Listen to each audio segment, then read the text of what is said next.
Agarwal. Yes, sir.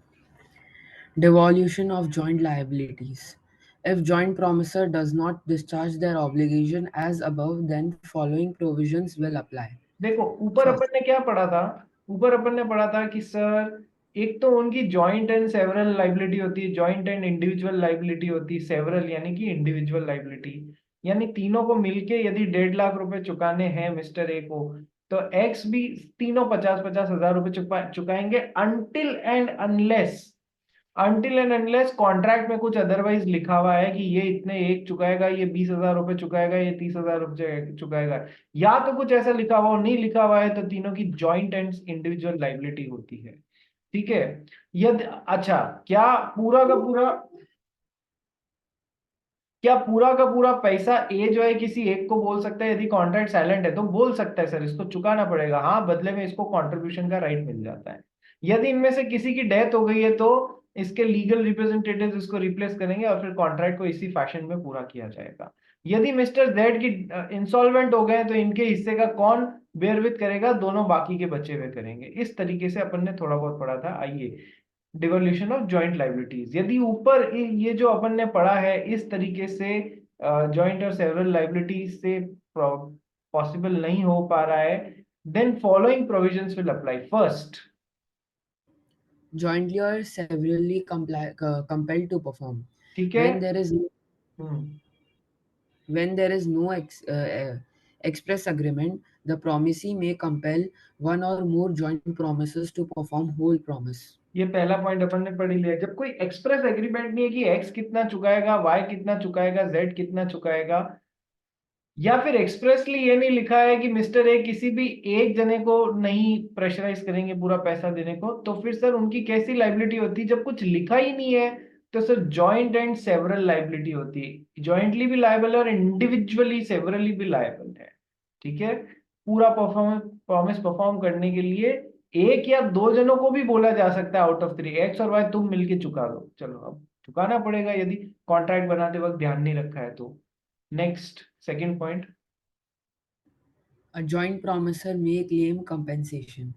A joint promisor may compel every other joint promisor to contribute equally with himself to the performance of promise, unless a contrary intention appears from the contract.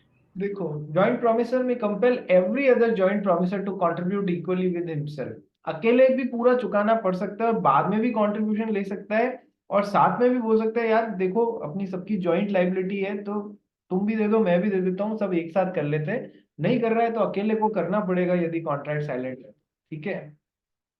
So unless a contrary intention appears from the contract, जब तक contract में कुछ otherwise नहीं लिखा हुआ है वो बाकियों से भी कॉन्ट्रीब्यूशन मांग सकता है। Sharing of loss arising from default of joint promisor पर वे। If any of the joint promisor makes default in such contributions, the remaining joint promisors must bear the loss arising from such default. कल बताया था ना, यदि mister Y जो है ये Z जो है वो इंसॉल्वेंट हो गए हैं तो इनके हिस्से का 50,000 रुपया ये दोनों एडिशनली 25-25 हजार रिमेनिंग जो है वो बेयर विथ करेंगे। यदि ये 50,000 में से इंसॉल्वेंट होने के कारण केवल 10,000 रुपये मिला है तो 40,000 दोनों 20-20 हजार रुपए करेंगे। ठीक है, दोनों वहन करेंगे। तो क्या है? The remaining joint promisors must bear the loss arising from such a default. Simple है। डिवोल्यूशन ऑफ जॉइंट लाइबिलिटीज, ये वाला पॉइंट और ये वाला पॉइंट जॉइंट प्रोमिसर्स और ये वाला point devolution of joint liabilities मिलके पढ़ना, तब समझ में आएगा। एक साथ पढ़ना, मिला के पढ़ना। राइट्स ऑफ जॉइंट प्रोमिसेस, प्रोमिसीज होगा। ठीक है। तो अब अपन कहाँ बढ़ रहे हैं कि सर अभी अपन जॉइंट प्रोमिसर्स जो थे एक्स वाई जेड यहां पर पढ़ रहे थे। अब अपन यदि ऐसा है, एक्स ने वादा किया है ए बी और सी को, एक्स ने यदि वादा किया है ए बी और सी को, यानी कि अब जॉइंट प्रोमिसीज हैं, तो फिर इनके क्या राइट्स हैं परफॉर्मेंस ऑफ कॉन्ट्रैक्ट से रिलेटेड? समझ में आया? अब अपन right hand side of the contract में आ रहे हैं। अभी तक अपन क्या कर रहे थे? प्रॉमिस करने वाले जॉइंट थे, अब जिनको प्रॉमिस किया गया है वो जॉइंट है। पढ़े भाई इसको, बोलो समझ में आ गया क्या पॉइंट पढ़ रहे हैं? रोहन, यश, पूंजी, मुकुंद, नीव, वीडियो ऑन करो। पूंजी जी, वीडियो ऑन कीजिए। यश जी, हम्म, रोहन जी, यश जी, वीडियो ऑन करो। Yes sir. वीडियो ऑन करो, वीडियो। और सर थोड़ा वो वाईफाई की प्रॉब्लम है। तेरा वाईफाई बस मेरे टाइम ही खराब हो जाता है, बाकी टीचर्स के टाइम टकाटक चलता है, एकदम टकाटक। खटाखट तो नहीं चलता है, राहुल गांधी जी जैसे बोलते हैं, खटाखट हाँ खटाखट। सर, वो कोई भी लेक्चर में कैमरा ऑन नहीं कर पाता हूँ मैं, वरना अरे मैं लाइव ऑन बाप, करता हूँ। तेरे को पता है मैं कभी मुंबई आया तो बाकी सब बच्चों को तो मैं पहचान लूंगा, लेकिन तेरे को मैं पहचान ही नहीं पाऊंगा, तूने अपनी शक्ल ही नहीं दिखाई है मुझे अभी तक। ठीक है, चलो आ जाओ नेक्स्ट। तो सर सिचुएशन कुछ ऐसी है, मिस्टर एक्स जो है उन्होंने ए बी और सी को प्रॉमिस किया है, राइट्स ऑफ जॉइंट प्रोमिसीज होना चाहिए। ठीक है, पढ़ भाई first point. When a person made a joint promise to two or more persons jointly, then unless contrary intentions appear from the contract. देखो, जब एक पर्सन ने दो या दो से अधिक पर्सन्स को जॉइंटली प्रॉमिस किया है, then unless a contrary intention appears from the contract, जब तक कि कॉन्ट्रैक्ट में कुछ अदरवाइज नहीं लिखा हुआ है, यदि कॉन्ट्रैक्ट में कुछ अपोजिट बात लिखी हुई है तो वो फॉलो होगी, नहीं तो क्या फॉलो होगी सर? ये जो हम लिख रहे हैं वो फॉलो होगी। First point.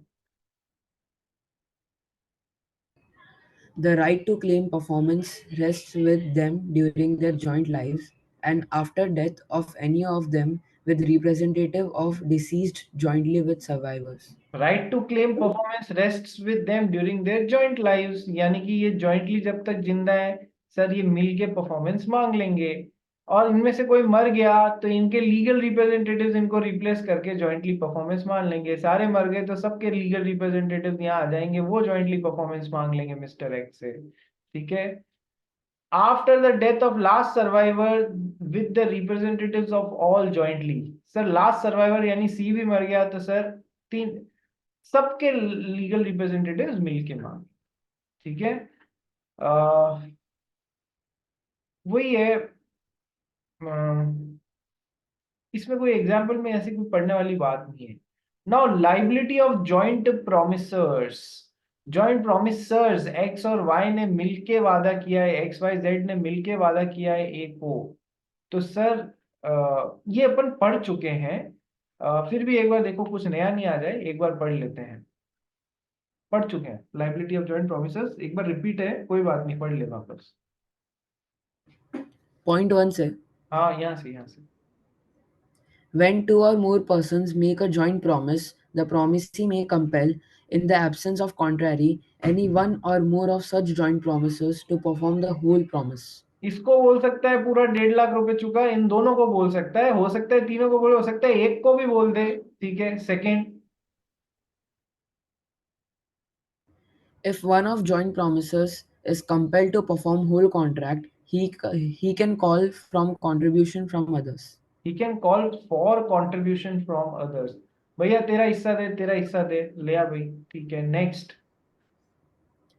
If any of joint promisers make default, the remaining joint promiser must bear the loss arising from such default and equal shares. Equal shares, ये भी पढ़ चुके हैं हम। ठीक है, कोई नई बात नहीं है, इसको मैं अब नए नोट्स में हटा दूंगा। चलिए next. Distinction between succession and assignment, छोटा सा क्वेश्चन है, छोटा सा क्वेश्चन है, कोई बहुत बड़ी समझने लायक चीज नहीं है, लेकिन गलती से कभी एग्जाम में आ गया तो हमको आना चाहिए। ठीक है, छोटी सी बात है सर। क्या? Number one, where the benefits of a succession क्या होता है और असाइनमेंट क्या होता है? देखो, आपने मैथ्स में पढ़ा है ना, सक्सेसर और प्रीडिसेसर, सक्सेसर और प्रीडिसेसर। मीत मालवानी, आपके पिताजी का क्या नाम है? ताराचंद ताराचंद, मालपानी। ताराचंद जी मालपानी, और दादाजी का क्या नाम है?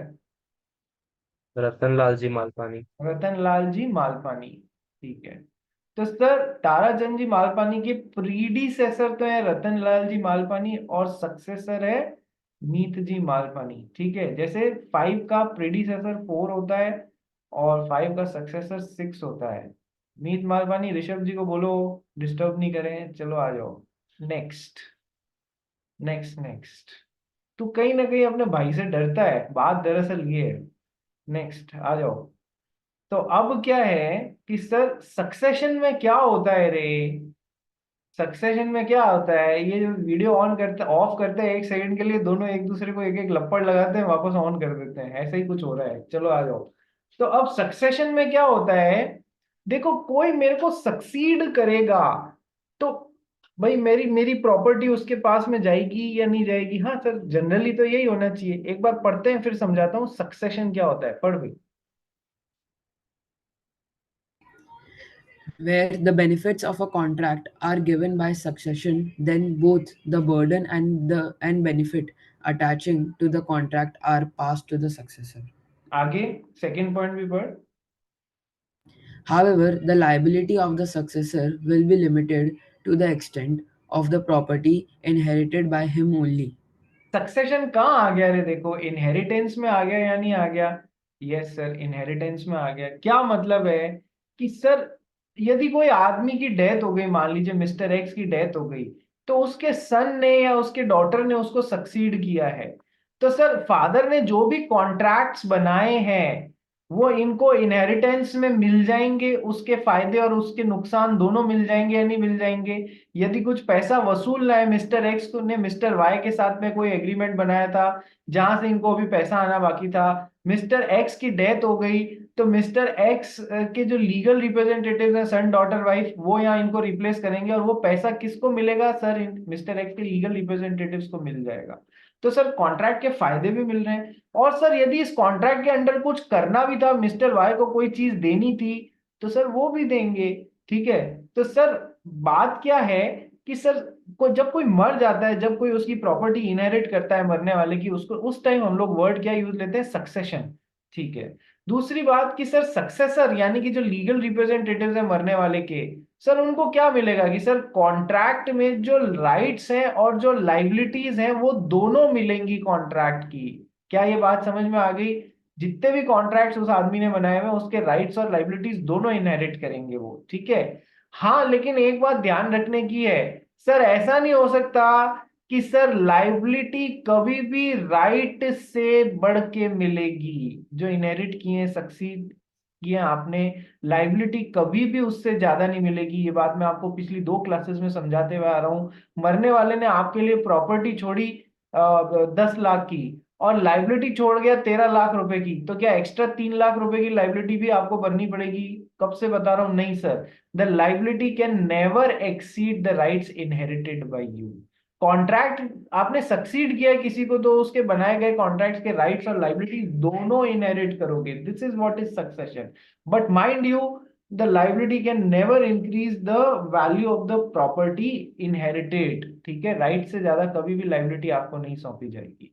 However, the liability of the successor will be limited to the extent of the property inherited by him या assets inherited by him. It's as simple. ठीक है। चलिए एग्जाम्पल पढ़ लो और सक्सेशन को खत्म करो। A son succeeds to the estate of his father after his death. He will be liable to pay the debts and liabilities of his father owned during his lifetime. But if the debts owned by his father exceeds the value of the estate inherited by the son, then he would not be called to pay further. He would not be called to pay further. That means succession एक तो मरने पे होता है, succeed कब किए जाओगे, ये टर्म को यूज कब करना है? मरने के बाद में। दूसरी बात ध्यान जो रखनी है, सर कॉन्ट्रैक्ट के राइट्स और लाइबिलिटीज दोनों सक्सीड करोगे। सर लाइबिलिटीज जो अपने फादर साहब की बनाई हुई है या किसी की भी बनाई हुई है, वो आप कितने एक्सटेंट तक इनहेरिट करोगे? सर एसेट के एक्सटेंट तक ही इनहेरिट करोगे, एसेट से ज्यादा कभी भी लाइबिलिटीज सक्सीड नहीं करोगे आप। अब आते हैं अपन सेकेंड टर्म पे, टर्म असाइनमेंट पे।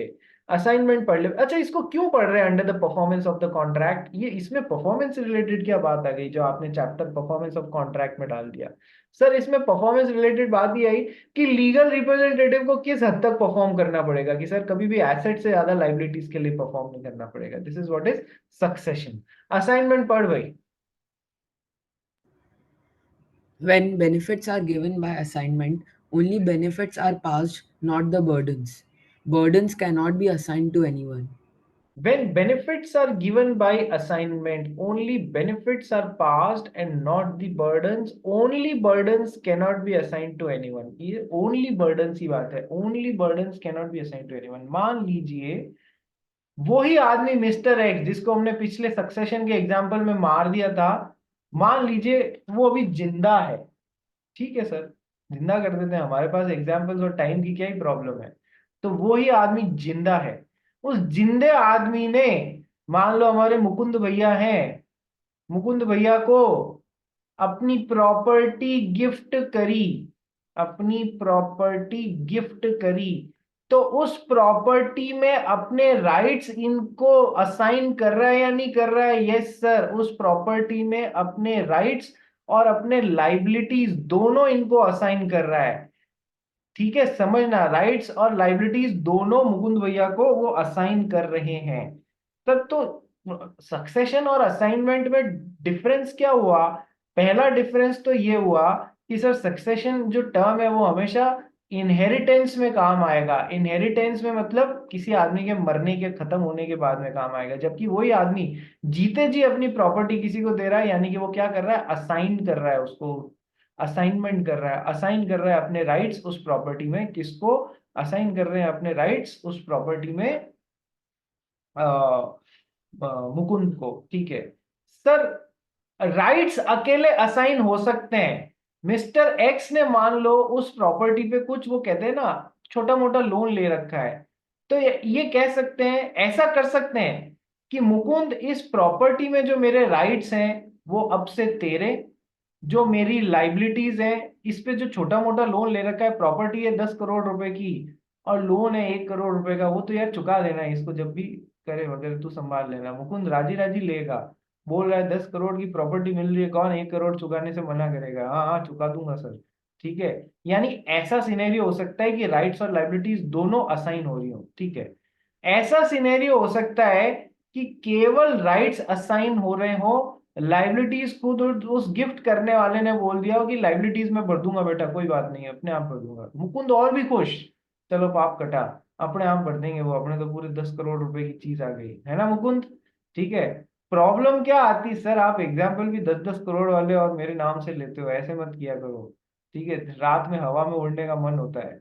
नेक्स्ट, लेकिन सर तीसरी सिचुएशन नहीं हो सकती मुकुंद, ध्यान रखना, क्या नहीं हो सकती? कि सर राइट्स में उस प्रॉपर्टी में कुछ असाइन नहीं करूंगा, केवल लाइबिलिटीज तुझे असाइन कर रहा हूं। मुकुंद कहेगा बुद्धू समझाए क्या, फुद्दू समझाए क्या?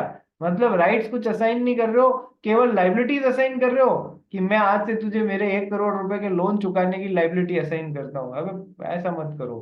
तो ये जो लाइन लिखी है ना, when benefits are given by assignment only benefits are passed not the burden, या तो both are passed, both liabilities and benefits are passed, या फिर only liabilities are only benefits are passed but only burdens cannot be assigned to anyone। ये बात ध्यान रखना।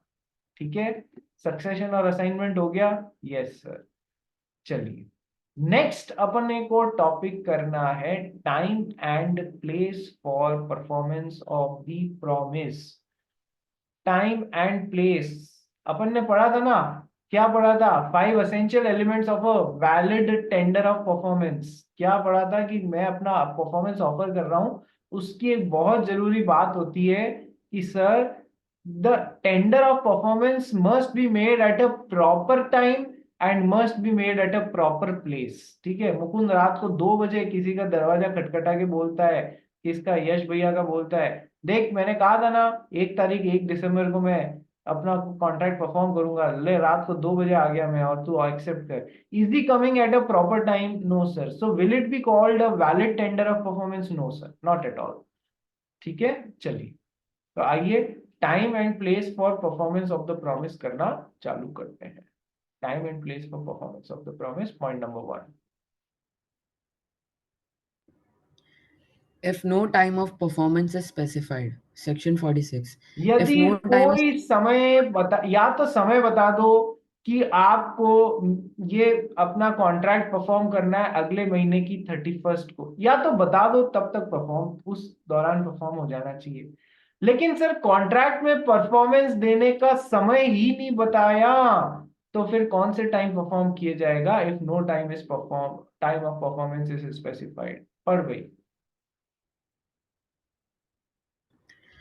If no time is specified in contract or performance of promise, the promise must be performed.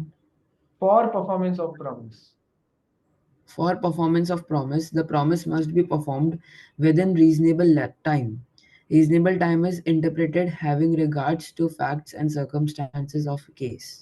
Sir यदि promise में जो mister x और mister Y ने अपने बीच में बनाया है, मान लो नीम मुरार का और करण फारिया ने अपने बीच में कोई एक कॉन्ट्रैक्ट बनाया है, जिसमें Karan Faria is cracker retailer and Neem Murar का इज क्रैकर मैन्युफैक्चरर, तो दोनों में कॉन्ट्रैक्ट हुआ दीपावली से पहले, क्या थोड़े टाइम पहले, कि ये 100 मतलब 1000 पीसेस ऑफ जमीन चक्कर भेजेगा, अनार भेजेगा, जितने भी अलग अलग वैरायटी ऑफ क्रैकर्स हैं ये सब भेजेंगे, किस किस रेट पे भेजेंगे ये डिसाइड हुआ। सर टाइम नहीं बताया कब तक भेजना है नीम को करण फारिया को, तो सर किस टाइम भेजना होगा? सर रीजनेबल टाइम, कॉन्ट्रैक्ट बनाने के रीजनेबल टाइम पीरियड के अंदर अंदर परफॉर्म कर लेना होगा। कॉन्ट्रैक्ट बनाने के रीजनेबल टाइम के अंदर अंदर परफॉर्म करना होगा। What is reasonable time? Sir reasonable time की कोई भी डेफिनेशन नहीं दी गई है कि रीजनेबल टाइम 1 दिन होता है, 1 साल होता है, 10 महीने होते हैं, 10 दिन होते हैं। ये डिपेंड करता है सिचुएशन टू सिचुएशन पे। तो अब इस सिचुएशन से क्या निकल के आ रहा है? सर दीपावली चालू होने से कम 10-15 दिन पहले तो इस क्रैकर रिटेलर को पकड़ावे, ताकि ये 10-15 दिन में अपना माल खपा सके, ठीक है, वो हो जाएगा रीजनेबल टाइम के अंदर अंदर परफॉर्म करना। लेकिन सर ये दीपावली से जस्ट 1 दिन पहले लाके दे रहा है, तो क्या अगले साल के लिए 364 दिन 65 दिन एडवांस में लाके दे रहा है क्या कि अगले साल बेच लेना? अरे इसको माल खपाने का टाइम तो देना पड़ेगा आपको, या नहीं देना पड़ेगा? सर देना पड़ेगा। दक्ष अग्रवाल परेशान क्यों हो रहा है, क्या हो गया? नहीं सर, लैपटॉप चार्जर ले रहा था नीचे से। लैपटॉप चार्जर ले रहा था। काश हम ह्यूमन बींग्स के लिए भी कोई चार्जर होता कि दिन के एंड में जब बैटरी खत्म हो रही होती तो हम भी चार्ज हो जाते। चलिए आइए। सो रीजनेबल टाइम के, यदि कोई टाइम दिया हुआ है बहुत अच्छी बात है, यदि कोई टाइम नहीं दिया हुआ है तो रीजनेबल टाइम के अंदर अंदर परफॉर्म करने का। रीजनेबल टाइम क्या, हर केस टू केस बेसिस पे अलग अलग होगी। Second point, where time of performance is specified. या टाइम से मतलब डेट से है, यहाँ टाइम से मतलब डेट से है। टाइम का मतलब वो नहीं 2 बजे 2:30 बजे नहीं, डेट से है इस वाले में। पढ़ भी। If a promise to be performed on a specific date, the promiser may perform it at any time during business hours at usual place of business. जहां पर टाइम परफॉर्मेंस का दे रखा है, यानी कि डेट कि कब, कि सर अगले महीने की 31st को, तो सर 31st को ही परफॉर्म करना है। The promisor may perform it at any time on this date, any time on this date during usual business hours. 9 to 6 का होता है यूजुअल बिजनेस आवर्स, तो वो 10 to 6 का होता है, तो 10 to 6 के बीच में करेगा। At usual place of business, जो उस जने की सामने वाले जिसको परफॉर्मेंस देना है उसकी जो यूजुअल प्लेस ऑफ बिजनेस है, जनरली जो वहाँ है उसकी, वहां पर जाके और आपको अपनी परफॉर्मेंस ऑफर करनी है। ठीक है। सो जब टाइम स्पेसिफाइड हुआ है तो उस टाइम पे number 1 during business hours at usual place of business. ठीक है। Next, where place of performance is not fixed. Sir जहां पर कहां पर परफॉर्मेंस देना है ये एक्स और वाई ने आपस में फिक्स ही नहीं किया। ठीक है। तो सर ऐसे केस में क्या होगा? पढ़ बोई। In this case, it is the duty of the promiser to ask promisee to fix a reasonable place for the performance of promise. देखो सर, जहां इन दोनों ने प्लेस ऑफ परफॉर्मेंस फिक्स ही नहीं किया, कहां पर जाके, in this case it is duty of the promisor, जिसने प्रॉमिस किया है ना, वादा किया है कुछ करने का, उसकी ड्यूटी है प्रोमिसी को पूछे, भैया कृपया एक रीजनेबल जगह फिक्स कर लीजिए ताकि मैं वहां जाके अपनी परफॉर्मेंस दे सकूं, अपनी परफॉर्मेंस ऑफर कर सकूं। ठीक है, तो सर यदि टाइम फिक्स है तो उस टाइम पे यूजुअल बिजनेस आवर्स में अपनी परफॉर्मेंस ऑफर करो, टाइम फिक्स नहीं है तो रीजनेबल टाइम के अंडर अंडर करो। ठीक है, जहां प्लेस ऑफ परफॉर्मेंस फिक्स नहीं है तो आई एम सॉरी, जहां प्लेस ऑफ परफॉर्मेंस फिक्स नहीं है तो प्रोमिसर की ड्यूटी है कि वो प्रोमिसी को पूछे, प्रोमिसर की ड्यूटी है कि वो प्रोमिसी को पूछे, भैया एक रीजनेबल टाइम फिक्स कर, प्लेस फिक्स कर दीजिए तो मैं अपनी परफॉर्मेंस दूं। Point number 4, way performance on application by the promisee. इसका क्या मतलब होता है सर, कई बार एक्स और वाई ने ऐसा एग्रीमेंट बनाया है कि मुझे अपनी परफॉर्मेंस देनी है, लेकिन मैं तब तक नहीं दूंगा, तभी परफॉर्मेंस दूंगा जब आप मुझे अप्लाई करेंगे। प्रॉमिस सी की ड्यूटी हो जाती है, जिसको प्रॉमिस किया गया है कॉन्ट्रैक्ट में क्या लिख देते हैं, जब आप अप्लाई करेंगे तब मैं परफॉर्मेंस देने के लिए बाइंड होऊंगा, जब आप अप्लाई करेंगे तब मैं परफॉर्मेंस देने के लिए बाइंड होऊंगा। So way performance on application by the promisee. पढ़ भाई।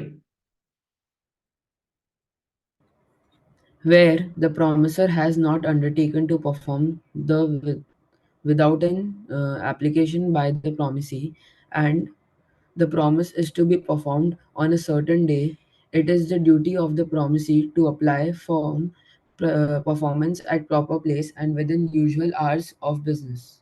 सर डेट बता रखी है, 31 को परफॉर्मेंस देना है, ठीक है, लेकिन उसमें क्या लिखा हुआ है कि sir where the promisor has not undertaken to perform without an application by the promisee, कि सर जब तक प्रॉमिसी अप्लाई करेगा तभी मैं 31 को परफॉर्म करूंगा। ठीक है, यानी कि पहला काम किसका है सर, प्रॉमिसी को मांगना है लाओ परफॉर्मेंस, तब प्रॉमिसर साहब परफॉर्म करेंगे। ये थोड़ा सा आउट ऑफ द वे जाके कंटेक्स्ट में है।